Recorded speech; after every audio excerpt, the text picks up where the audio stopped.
Today on Treasure Hunting America, we'll travel to the Mojave Desert to prospect for gold with Pat Keene of Keene Engineering. You know, they say only 10% of all the gold has ever been found.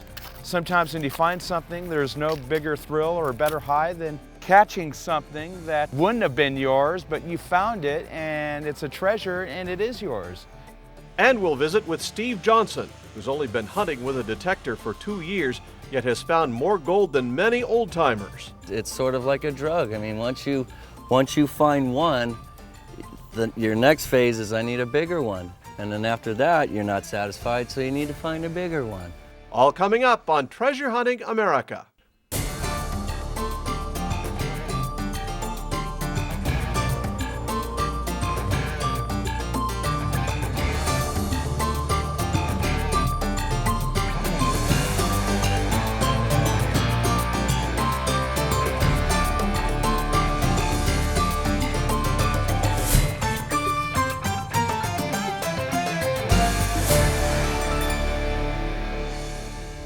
Hello and welcome to another episode of Treasure Hunting America. I'm your host, Mark Hendricks. Pat Keene comes from a long line of treasure hunters, including his grandfather, who started Keene Engineering, a manufacturer of gold prospecting equipment. Pat hunts all over Southern California, and his favorite place to hunt for gold is in the Mojave Desert.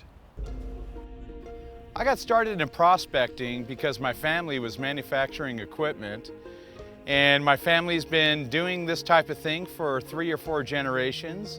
And I've always loved the outdoors and I've always loved to go camping. So it's kind of a natural to find something to do while you're out there having fun. But I've been detecting since I was probably 5 years old, and I really enjoy doing it. And over the years, I've found some treasure. I found a lot of neat old antiques. It's really exciting when you dig something up. You never know what you're quite finding until you actually unearth it and see it. And then sometimes it's even figuring out exactly what you're finding. Besides the metal detecting, I also do a lot of dry washing. That's where we're digging off material off the side of the canyon walls and throwing it into a concentrator, which shakes and separates the gold out. And also down in the streams and gullies and rivers, where in some cases we're actually diving in 8 to 10 feet of water, sucking up material and having the dredge concentrate it in what's called a sluice box. And it's just a great thrill at the end to pan out the concentrates and see that glitter of gold and have a good time while you're doing it. We're up at the Red Chispa mining claim right now. And this claim belongs to Prospectors Club of Southern California. And this has been a real good spot for us to dig up here. And if you look up on the hillside up here, you see a lot of old compacted riverbed material. And this is where an ancient riverbed once existed. And when all these mountains were thrusted up, it brought up all this riverbed material. And you can see you have 2 different types. You have the red dirt over on your right-hand side, and that's all part of an old volcanic mud flow. And over here to the left, you see what's called an old ancient riverbed, a tertiary channel, which is quite old. And all this stuff has been uplifted, and a lot of people have found a lot of gold up here, metal detecting and also dry washing. We use a lot of the metal detectors to find the locations and find a lot of the big nuggets, but a lot of the real small stuff that we can't detect with the detectors, we can shovel into the dry washers and collect a lot of the finer gold. And what we like doing up here is we dig into the hillside till we hit the bedrock and all the riverbed channel that's sitting on top of the bedrock. It's super concentrated, and we find our gold sitting right on top of a caliche clay layer that once rested upon the bedrock. We're picking into this hillside here, and we're trying to loosen a lot of these bigger rocks out so we can make some bigger holes. We think there's good gold all through these layers, so what we're doing is we're breaking it down into rubble down below, and we're shoveling it in the dry washers, getting close enough to the bedrock so then we can take the metal detectors in and detect right on top of the bedrock, and we'll see what we find. What we're trying to do is break some of these big rocks out of here, and we know there's good gold right underneath the rocks. So if we can loosen these big rocks and get them out of the way, then we can get to the bedrock where we can detect. Yeah, we come up here about once a month, every 4th weekend of the month, and we go prospecting. And I think a little later my friend's going to show you close to a pound of gold that he found up in these hills up here. And not more than 150 feet away, my friend found a 3.5 ounce nugget. And imagine to find something like that to take home to show to your friends. It's pretty exciting.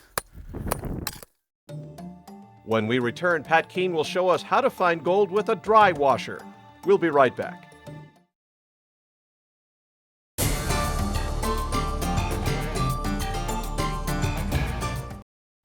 Welcome back to Treasure Hunting America. Pat Keene uses all methods available to hunt for gold, not only metal detectors, but also equipment that he designs and manufactures. What you're looking at here, this is called a dry washer, which is basically a machine for concentrating dry material, which consists of a screen hopper up on top that screens all the smaller material, and all this classified material that's 1/2 inch and minus drops into what's called a concentrator tray. As the material drops down into the box here, as the board's vibrating, the gold gets trapped in behind these riffles here. And all the way down, you have these riffles. But when the air is going and you have a lot of vibration, it actually puts even this size rock into like a type of suspension, where it's actually riding on a cushion of air. Below the riffles, there's like a cloth board. And as the air passes through it, it creates like an air cushion, and if you have a nice level layer of material over here, it just kind of floats and separates out the light material from the heavies. All the gold gets caught right behind the riffles. We're going to pan out some of this in a few minutes and see if we found any gold in there, but I think first we're going to run a little bit more material.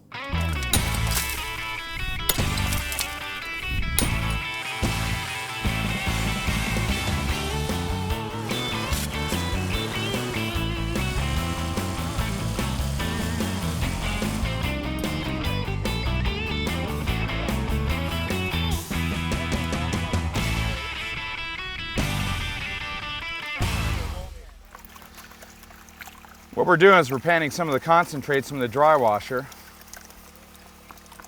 And this material is real muddy, and lots of times there's clay clumps, so we got to make sure we break it up real good. Little tiny clay balls contain some good gold sometimes. Well, we're getting right down to the black sands and the gold, if any.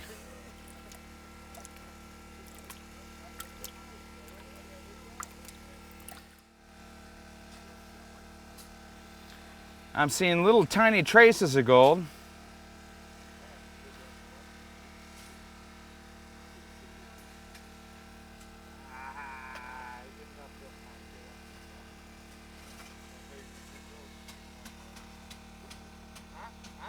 Not much lead or lead shot.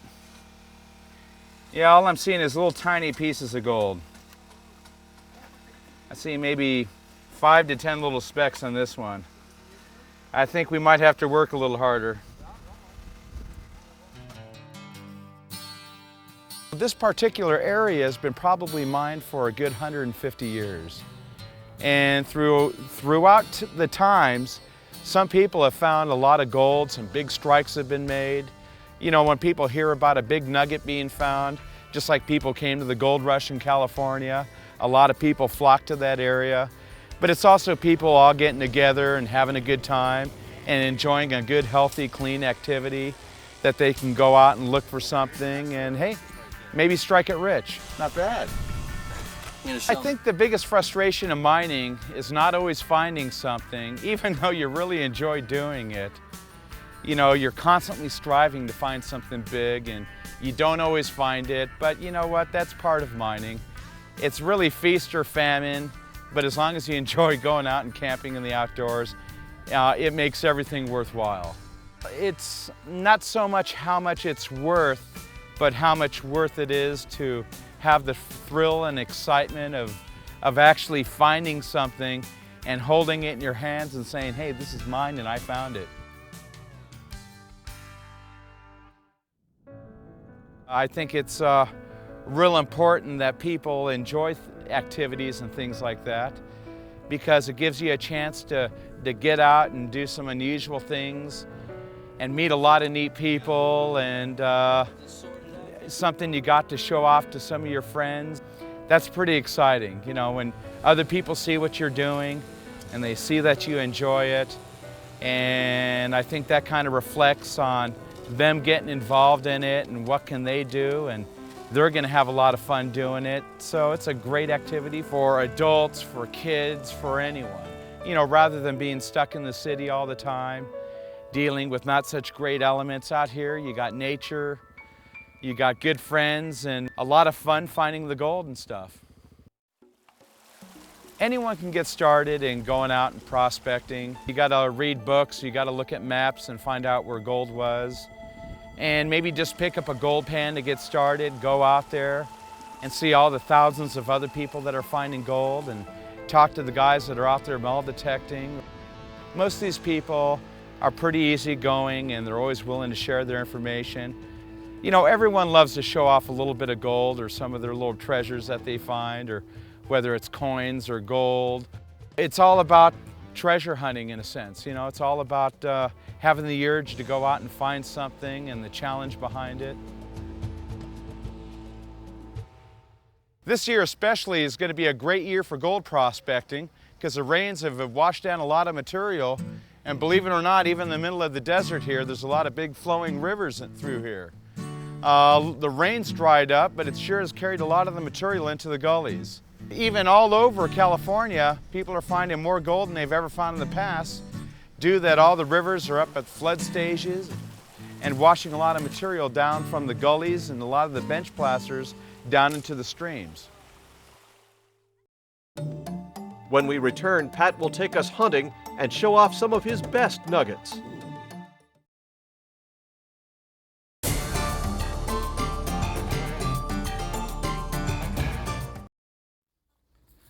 This looks like a pretty good spot over here. Exposed bedrock with a lot of cracks and crevices in it. This is the kind of stuff I look for. Getting kind of a wavy tone, that's more of an iron tone, not a direct tone. Iron kind of gives you a wavy tone where gold gives you kind of like a direct hit. Like that's a direct hit right here. Squeeze the trigger. That might be a good target right there. It's either a piece of gold or a piece of lead. Let's check it out.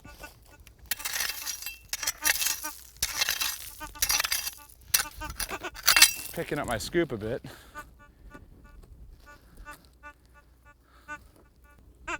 Oh, that sounds like a good target. Get some of these rocks out of the way.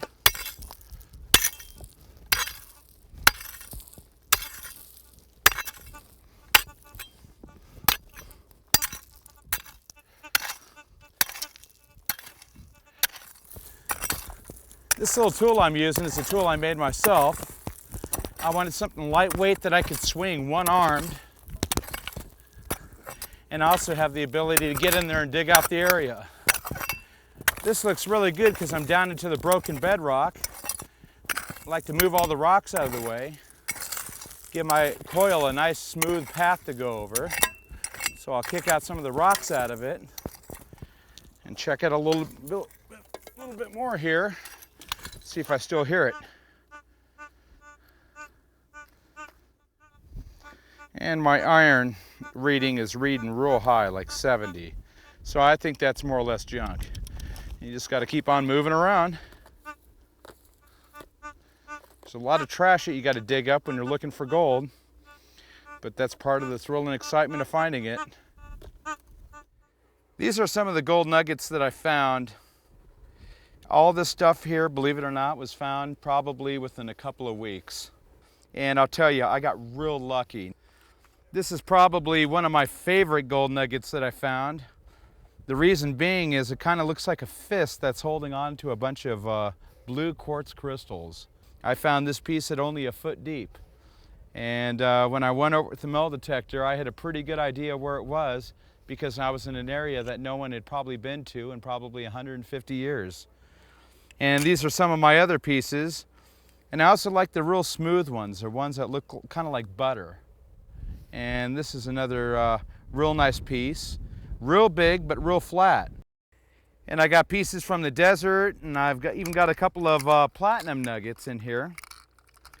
platinum nugget looks just like a gold nugget, but it's kind of silverish.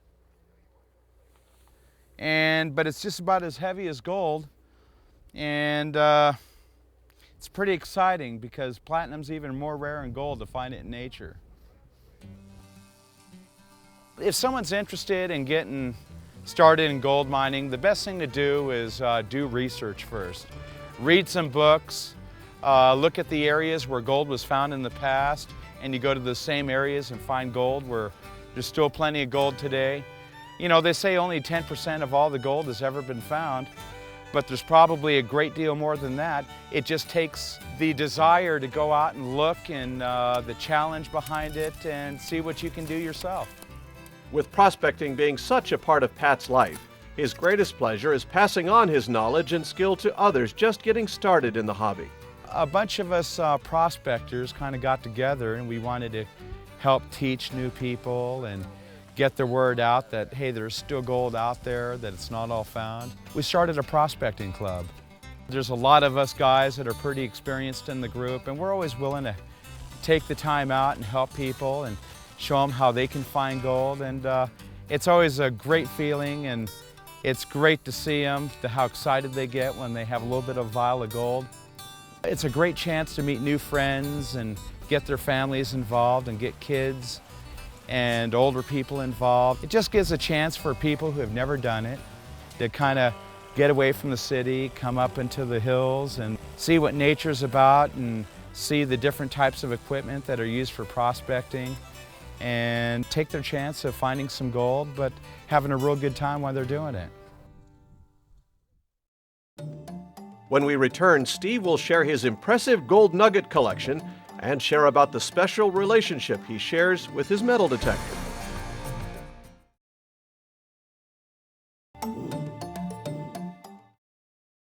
Welcome back to Treasure Hunting America. Compared to many treasure hunters, Steve is relatively new to the hobby, but his luck in finding gold nuggets has made him the envy of many old-timers. First off, I was prospecting for opal, and then I wanted to do something a little different.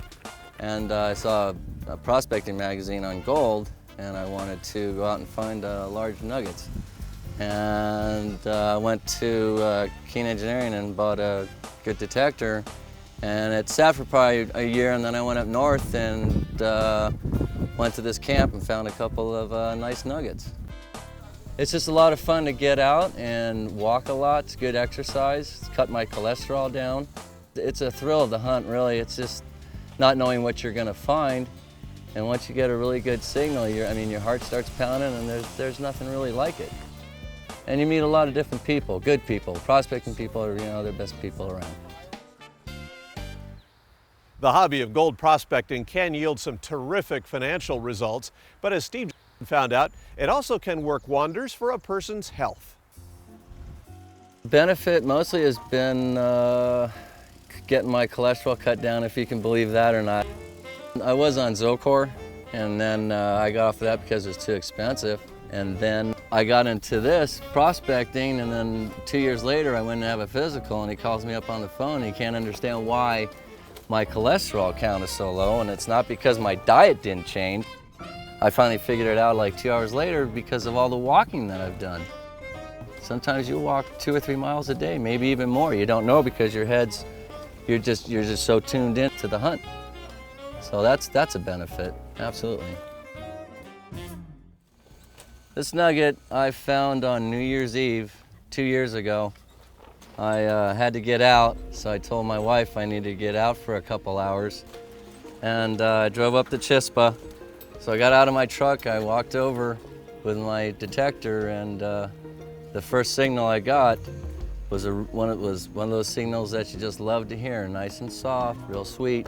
At about 2.5 feet, the signal became so loud, it was like vibrating in my machine. So I decided, just keep digging, and finally there wasn't a target down in the hole. And I looked at the pile, my little tailing pile that I thought was just gonna be a big piece of steel or something. It turned out to be this nugget. This one we call it a bear nugget. It looks a little bit like a bear nugget.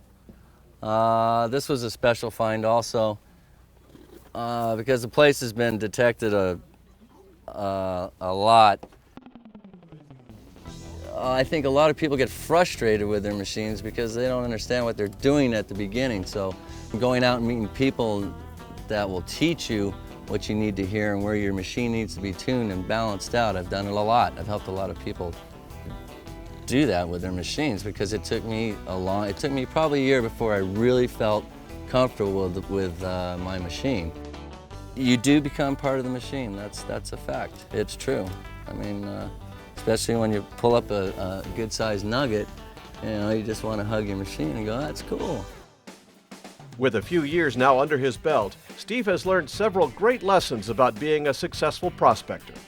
You want to be real confident in what you're doing, and you will become successful, but you have to believe that. Confidence is I had a tough time with it. But then I became real confident in knowing what I'm going to find. A lot of people go out thinking they're going to find lots of gold first day or the first week, and they rush out and they just keep rushing. You've got to be really, really patient, extremely patient to find gold. Read some books, know their geology, know where places where gold has been found, and go there and take your time. With patience on his side, Steve looks forward with anticipation in finding his dream nugget. The dream I always have is just coming up with like Ty Paulson's 13-pound nugget. I mean, and he only found that 18 inches deep. But then again, I'd have it for a while, I'd look at it and go, okay, I need a 20-pounder now. But that's just the way this hobby is. It's nasty. They're just not ever big enough. Thank you for joining us for this episode of Treasure Hunting America. Join us next time as we explore more real-life stories of people finding treasure all over the country. I'm Mark Hendricks, and until next time, happy hunting! Treasure Hunting America is sponsored by White's Electronics, manufacturers of the world's finest metal detectors. For over 50 years, White's has been building metal detectors in the USA for treasure hunters around the world. For more information, visit their website or call the number on your screen.